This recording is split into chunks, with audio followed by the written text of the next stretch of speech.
എടാ, അക്വാലൂമിൽ നമ്മൾ complaint create ചെയ്യില്ലേ, അതെങ്ങനെ ബൾക്കായിട്ട് ചെയ്യാമെന്നാണ്. അതിൻ്റെ ഒരു എക്സ്റ്റൻഷനാണ് ഇന്ന് പരിചയപ്പെടുത്തുന്നത്.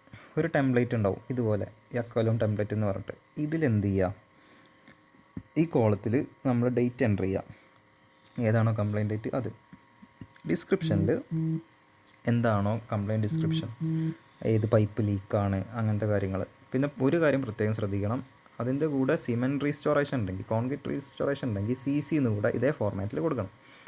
പിന്നെ ലാൻഡ്മാർക്ക്, എവിടെയാണോ ലാൻഡ്മാർക്ക് അത് പ്രോപ്പറായി കൊടുക്കുക. HCDC ആണെങ്കിൽ കൺസ്യൂമർ നമ്പർ കൊടുക്കുക. പിന്നെ ഈ വർക്ക് നെയിം എന്ന് പറഞ്ഞാൽ എന്താണെന്ന് വെച്ചാൽ അത് അതിൻ്റെ സ്കീമാണ് ആക്ച്വലി. ഓക്കെ, ഓരോ സ്കീമിന് ഞാനിവിടെ ഒരു നമ്പർ വെച്ച് അസൈൻ ചെയ്തിട്ടുണ്ട്. ഇപ്പോൾ കൂട്ടിലങ്ങാടി സ്കീമിൽ വിടുന്നതാണെങ്കിൽ വർക്ക് നെയിം 1 എന്ന് കൊടുക്കുക. അങ്ങനെ ആ ഒരു ഓർഡറിൽ ഇവിടെ സ്കീം നെയിമും എൻ്റർ ചെയ്യുക. ഡേറ്റ് എന്ത് ചെയ്യുക, പ്രോപ്പറായിട്ട് ഏതാണോ ഡേറ്റ് അത് കൊടുക്കുക.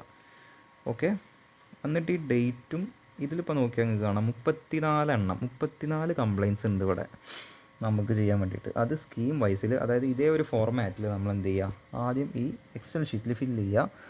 എന്നിട്ടത് പ്രോപ്പറായിട്ട് സേവ് ചെയ്യുക. അതായത് 29-ാം തീയതിയാണ് നിങ്ങൾ അടിക്കുന്നതെന്നുണ്ടെങ്കിൽ ജസ്റ്റ് എന്ത് ചെയ്യുക, അത് ആ ഡേറ്റിൻ്റെ പേരിലോ എങ്ങനെയും സേവ് ചെയ്യുക. എന്നിട്ട് അക്വാലൂമിൽ ഈ സെക്ഷനിലെത്തുക, രജിസ്റ്റർ കംപ്ലയിൻസ് എന്നുള്ള. അതായത് നമ്മൾ ഈ കംപ്ലയിൻസ് പോയിട്ട് രജിസ്റ്റർ കംപ്ലയിൻ്റ് അടിക്കില്ലേ, ഈ വിൻഡോ നിങ്ങൾ ഓപ്പൺ ചെയ്യുക. എന്നിട്ട് ഇവിടെ ഒരു എക്സ്റ്റൻഷൻ ഉണ്ടാവും, ഇത് കണ്ടോ, KWA ബാച്ച് രജിസ്റ്റർ എന്ന് പറഞ്ഞിട്ട് അതിൽ ക്ലിക്ക് ചെയ്യുക. എന്നിട്ട് ഇവിടെ ആ എക്സൽ ചൂസ് ചെയ്യുക. ഇതാണ് ആ ടെംപ്ലേറ്റ്. ഇത് ജസ്റ്റ് ചൂസ് ചെയ്തിട്ട് ഓപ്പൺ കൊടുക്കുക. ഇപ്പോൾ നിങ്ങൾ കണ്ടോ 34 കംപ്ലയിൻ്റ് അവിടെ ലോഡായി. എന്നിട്ട് ഇതിൽ രജിസ്റ്റർ കംപ്ലയിൻസ് എന്ന് കൊടുക്കുക. അത് അടിക്കുമ്പോൾ ഈ ഡീറ്റെയിൽസ് ചോദിക്കും, ഓക്കെ കൊടുക്കുക. ഇപ്പോൾ സ്ക്രീനിൽ നിങ്ങൾ നോക്ക്, ഓരോ കംപ്ലയിൻറ്റ് നമ്മൾ കൊടുത്തതിനനുസരിച്ച് ഓട്ടോമാറ്റിക്കായി അങ്ങനെ ഫീഡാവും. കണ്ടോ, കംപ്ലയിൻറ്റ് അങ്ങനെ മാറി മാറി ഓട്ടോമാറ്റിക് അങ്ങനെ ഫീഡാവും. ഓക്കെ, ഇപ്പോൾ നിങ്ങൾ കണ്ടോ കംപ്ലയിൻസ് 29 കംപ്ലയിൻ്റായി, 30ആയി, 31. ഓക്കെ, ഇതിങ്ങനെ 32 കംപ്ലയിൻസ് ഇപ്പോൾ ആഡായി. ഇതങ്ങനെ ഓട്ടോമാറ്റിക്കായിട്ട് കംപ്ലയിൻറ്റ് രജിസ്റ്റർ ചെയ്തുകൊണ്ടിരിക്കും നമ്മളെ എക്സൽ ഷീറ്റിനനുസരിച്ച്.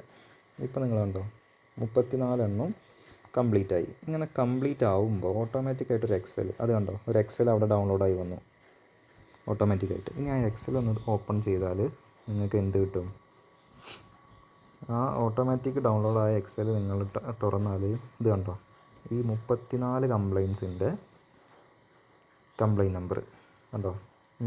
വെറും മിനിറ്റുകൾ കൊണ്ട് നമുക്ക് എന്ത് കിട്ടി, ഇത്രയും കംപ്ലയിൻറ്റ് നമ്പർ നമുക്ക് ഈസി ആയിട്ട് കിട്ടി. ഇനി ഇതേ ഷീറ്റ് വെച്ചിട്ട് IR എങ്ങനെ ക്രിയേറ്റ് ചെയ്യാം ഞാൻ വേറൊരു വീഡിയോ ആക്കിയിട്ടിടാം.